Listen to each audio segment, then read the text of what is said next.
He is performing Echo on Benidorm Fest 2022. He is Xeinn. Hello. Thank you so much. Hi. How you doing? Are you ready for your first Wiwibloggs interview? Of course, I'm ready for it. Okay, let's do this.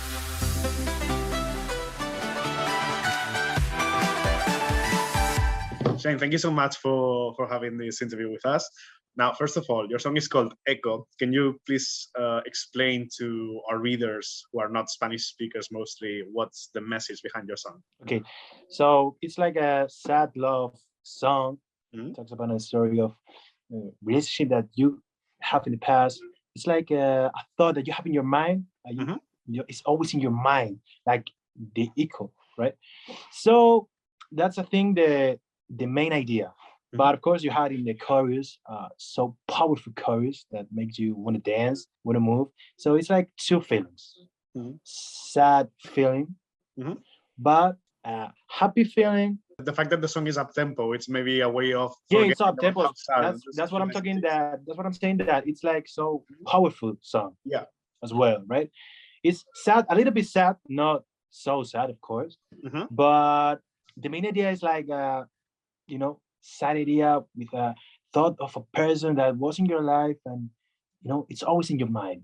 But of course, you have a powerful chorus that makes you want to dance, right? And just forget all the sad stories with that person. So that's it. Exactly. So your song has a very international sound. Why is that? I mean, it's not something we're used to hear from Spain. Why do you think this is going to work in the Spanish? It's a good question, because sometimes here, some people said that it's too much international, the sound. But I think it's a good opportunity. First of all, it's an opportunity because we don't have something similar here, like this synth pop sound here in Spain. Exactly. So it's a very, very good opportunity to have something like this in Spanish. So I think that's the main point, right? It's so different, but it's so incredible. Sounds amazing. And I think it's a good opportunity. Yeah. And you have worked with a team of renowned professionals.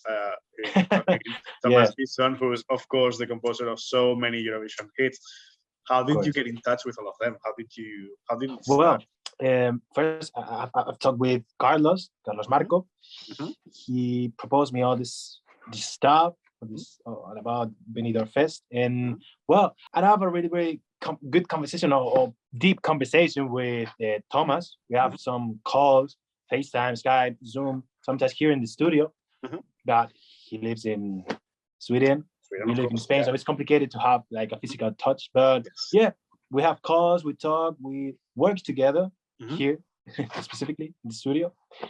And well, it was so good because he has a lot of experience. He's a hit maker. He's an important person, and it's like an incredible opportunity to me. For those of our readers who don't know, Carlos, who Xeinn was talking about, is Carlos Marco. He is one of the members of Aurin. You'll remember them from Destiny Eurovision 2011. That's 12 years ago. So he was almost going to Eurovision as well. So you're in the studio. What does that mean? Yeah. Well, we're practicing the live echo with the in-ears, the microphone. So we're here practicing that because it's so important to have that on point for the performance. So that's what we're going to do after the interview, and that's why I'm here right now. So you're not preparing anything new, or is it?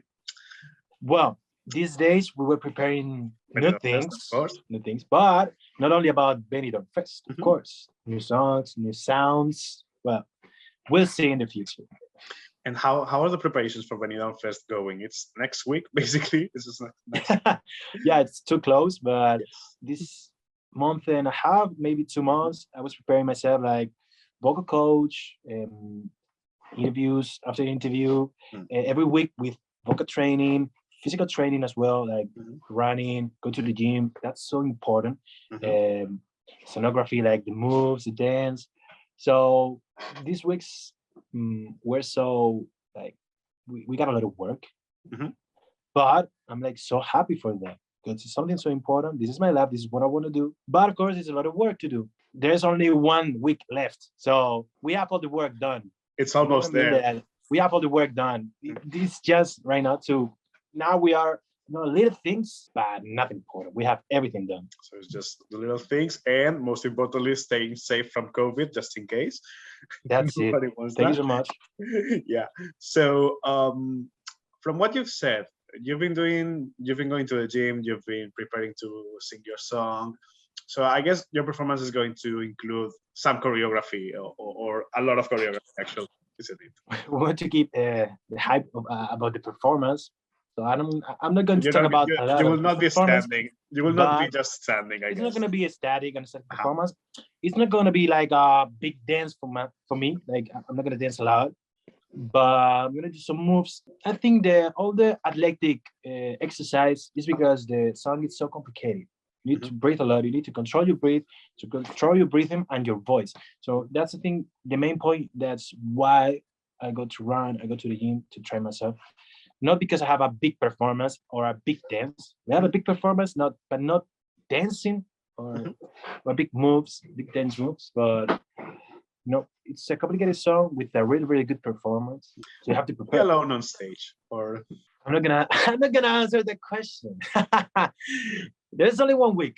In 1 week you will see. and is there only one person? I'm not gonna say anything about it because we want to keep that hype, to the people with this performance. Because I think a lot of people want to know how it's gonna be. Echo, especially for the sound, for the feelings. We prefer to keep it silent and let's Very close. surprise the people. But we have some problems. The problems with the stage, with the company that is, controlling the stage, because sometimes we have a big proposal for the performance and it's a little bit complicated to do everything we wanted to do. But we have a good performance as well.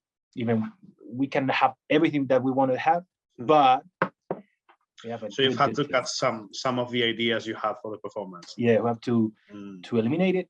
We have a really, really good performance that was like transforming in something really, really so good.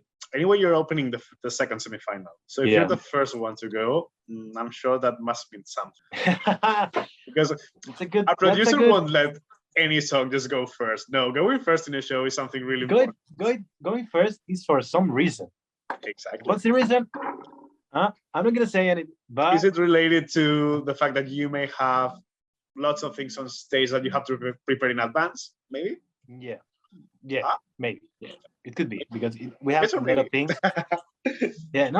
Of course. We're going to have a lot of things in the stage. Okay, so you're going to feel that lights, a lot of flash, a lot of TVs, LEDs. It's going to be amazing. Yeah. You're going to feel that giant stage that they just announced the other day, and of course the second semi-final is it's a hard one actually. Yeah. Apart from you, who would you like to qualify from your semi-final? In my semi-final, who do you want to be the other? Obviously, I love and I really like all the people that are in the Benidorm Fest. They are really good, very, very good in their genres, the styles, talking about music. So I think everyone is a good musician for Spain in Eurovision. So I have a favorite one. So, and I have to see the performance as well. That's going to be, I think, the difference between the singers, the artists, but I cannot choose one, I think, because they are really good, for real. Of course, I like some ones because I came from the R&B soul sounds, like Sadio, like Chanel, but I need to see, obviously, the shoegaters, I love the vibe, but I think, Baribra, I cannot choose because I love music in general. That's the feeling. So I cannot choose only one. It's hard, and that's actually quite a diplomatic answer, let's say.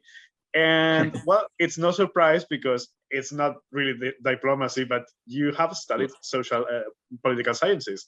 Yeah, so that's why you're so correct, maybe. So political. So yeah. This is just how did that? That's why I'm talking like that. And yeah. So how did you just happen to that you went from studying political science to doing R&B and pop music? Okay, so when I was a child, I was like 8 years old, 9 years old. I was in the school choir, the choir of the school.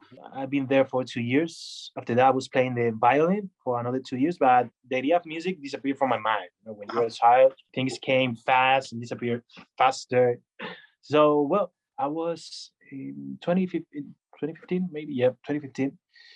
In my head, I was like, okay, the politics is my real passion.